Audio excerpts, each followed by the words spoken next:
uşaq doğulanda bu ağ kağız kimi tərtəmiz olur. Onun şuraltısı, nə bilim, beyni tərtəmizdir. Məsəl üçün, ata ona deyir ki, bu qırmızıdır. Uşaq deyir ki, bu qırmızıdır. Çünki biz valideynləri bilirsən də necə qəbul edir. Yəni valideyn dedisi odur da, yaradanla bağlı. Qəbul edirdik.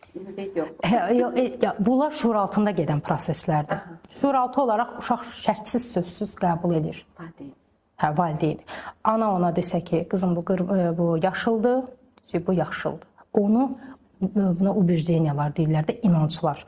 İnanc da yox, yəni inanc qəlibləridir. Yəni sən onu necə, hansı formada o alıb onu qəbul edirsə, ondan da gedir. Sən ona, əgər buna 30 il inanırsa ki, bu qırmızıdır, sən ona heç vaxt bunun göy olduğunu sübut edə bilməzsən. Əgər özü dəyişmə falan